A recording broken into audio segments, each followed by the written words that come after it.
विषारी औषध प्राशन करून शेतकऱ्यांनी केली आत्महत्या। एकेकाळी यवतमाळ जिल्हा हा पांढरे सोने पिकवणारा म्हणजेच कापूस पिकविणारा जिल्हा म्हणून ओळख निर्माण झाली होती। परंतु आता यवतमाळ जिल्हा हा शेतकरी आत्महत्याग्रस्त जिल्हा म्हणून ओळखला जात आहे। शासनाच्या रेकॉर्डनुसार मागील 2024 या वर्षात जिल्ह्यात जवळपास 300 शेतकऱ्यांनी आत्महत्या केल्या आहेत।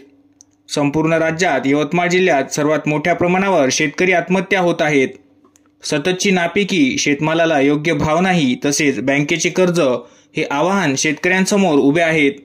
अशाच संकटांना तोंड देत शेवटी पुसद तालुक्यातील बुट्टी इजारा येथील शेतकरी मधुकर तुकाराम चव्हाण यांनी विषारी औषध प्राशन करून आपली जीवनयात्रा संपविली। मधुकर चव्हाण हे शेंबाळपिंपरी जवळील बुट्टी इजारा येथील रहिवासी। ते शेती करून आपला व आपल्या कुटुंबाचा उदरनिर्वाह करीत होते। त्यांच्यावर बँकेचे जवळपास 2 ते 2.5 लाख रुपये कर्ज असल्याची माहिती आहे। तसेच त्यांच्या पत्नीच्या सुद्धा दोन्ही किडन्या फेल झाल्याची माहिती आहे।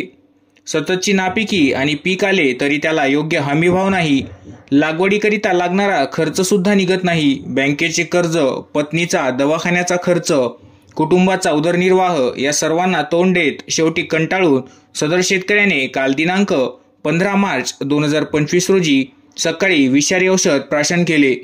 याची माहिती गावकऱ्यांना होताच त्यांनी तातडीने मधुकर चव्हाण यांना रुग्णालयात दाखल केले, परंतु काल सायंकाळी त्यांची प्राणज्योत मावळली। राज्य शासन शेतकऱ्यांसाठी अनेक योजना राबविल्याचा फक्त देखावा करते।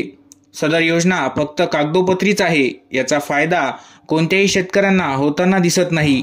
त्यात आपल्या विधानसभेचे आमदार, खासदार, लोकप्रतिनिधी, मंत्री हे सुद्धा फक्त निवडणुकीपुरतीच आश्वासने देतात, मात्र ती आश्वासने निवडणूक संपली की नाहीशी होऊन जातात।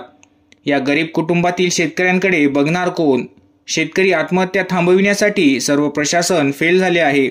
सदर प्रशासनाने मधुकर चव्हाण यांच्या कुटुंबियांना आर्थिक मदत करावी व पुढे कोणताही शेतकरी आत्महत्या करणार नाही याची काळजी घ्यावी, अशी मागणी जोर धरत आहे।